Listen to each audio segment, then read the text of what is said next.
a pillar in a shaking world. We never know how we will react when tragedy strikes, when we are beyond our own understanding, or when we're faced with unshakable circumstances of life.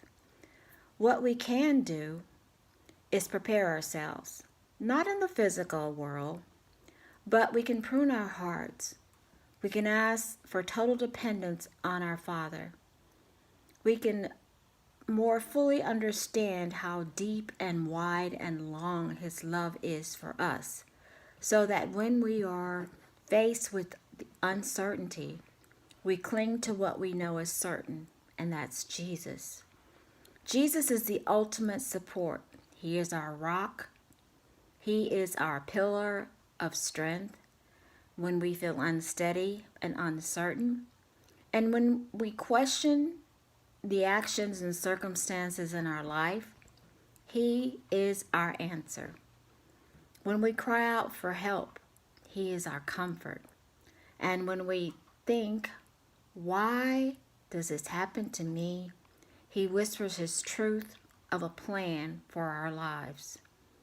Psalms 18:2 says, "The Lord is my rock and my fortress and my deliverer, my God, my rock in whom I find refuge, my shield and the horn of my salvation, my stronghold."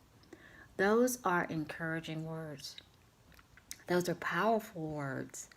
Those are words that we can live by, that we can stand on, that we can become a pillar to others. What do you think you would do or cling to in a circumstance that is beyond your understanding? Will you allow yourself to fall so deeply in love with Jesus that you know nothing except how to live a life for Him, and that He will be your hope, your rock, your refuge, your strength, and your stronghold in that situation, in all situations? That's an awesome thing. Today, I went to Walmart, and I sat in the car as my husband went in and made the orders, or made the purchases, forgive me. And I watched the people enter and exit Walmart without masks. There were children, there were older people, there were younger people, and there were middle-aged people. There were groups of 2s, 4s, 6s, and even more. And to my dismay, I thought, what lack of love, what lack of respect, what lack of concern for others these people had, as well as for themselves, that they felt as though not wearing a mask in a public place and being in a closed environment was the right thing to do. I thought to myself, wow, we're facing 2 epidemics in this country. We're facing the epidemic or pandemic, forgive me, of the coronavirus and racism. Why do I say that? Because we're looking at black men being slaughtered or killed by the police force when they're unarmed and complying to their demands. We're seeing people take vigilante acts against young black males or black males. And this is a problem that has not started just now. It's been going on in our country for years. But when we decide to take action or to speak about it, then we're at fault, or we should fix the situation. Well, being a pillar in your society, in your community, in your state, in your city, means standing firm, not necessarily being negative, but having a positive outlook on things, but standing firm in your belief and faith in Jesus Christ. You see, He too suffered ridicule. He was mocked. He was talked about. He was hung on a cross.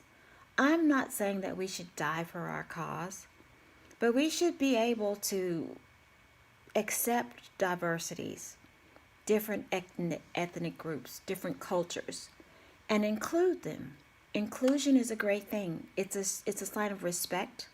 It's a sign of love. It's a sign of being social in the right way, in a positive way. I don't agree with rioting. I don't think it changes anything. But freedom of speech is something that we have. And so I'm speaking out today. There are ways that we can be victorious as others were in the past. We can wear our mask when we're in public places. We can wear our gloves. And we can even wear shields for our eyes if that's necessary. We can social distance 6 feet at least.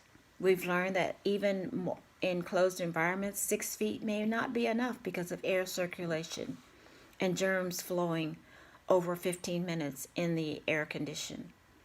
Or we could stand as individuals with dignity and honor and respect for different cultures and expect to receive the same for ourselves. It's pretty bad when you're afraid to send your child away from home because you never know when they'll make it back or when they may be slain at the hands of our justice system. But we are faced with it day to day. And we think that the coronavirus is a hoax, and so people liberally congregate in large groups. But it's not. And the reality is that we have the right and the opportunity to be a strong pillar for this shaky world, to be an example, a good example, a positive example, to be a refuge and a strength for someone else. We heard the man in Minnesota call out for his mother on his last few dying breaths for help. We can call on the Lord every day, all times of the day, and know that He will hear and answer our prayers. I pray for this country, for its leaders, for our law enforcement workers, for the health services, the doctors, the researchers, and I pray for each individual that is alive in this world today, whether they're suffering from COVID or racism or not.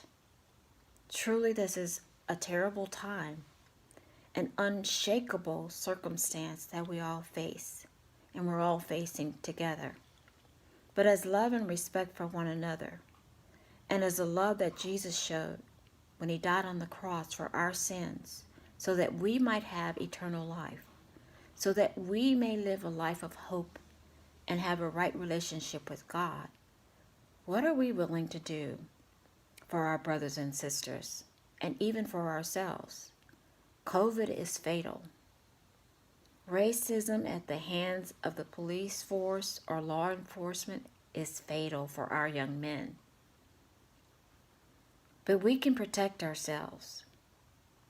We can wear masks, social distance, stay away from large public gatherings.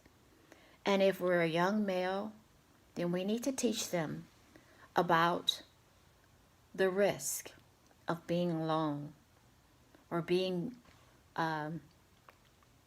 in the custody of police, how to handle ourselves. And sometimes there's just nothing we can do in the physical, but we can also teach them about Jesus Christ, and that not only will He protect us in this life, but He's already made provisions for us in the life to come. Be blessed and stand tall as a pillar in this shaky world. And remember, Jesus is our example, but there are many in the Bible that went through difficult times, and they stood strong, and God rescued them. He delivered them, just as He will deliver us. But we have to do the right thing at the right time and be in the right place, and that's have our hearts and minds focused on Him. Be blessed. God bless you, and stay safe.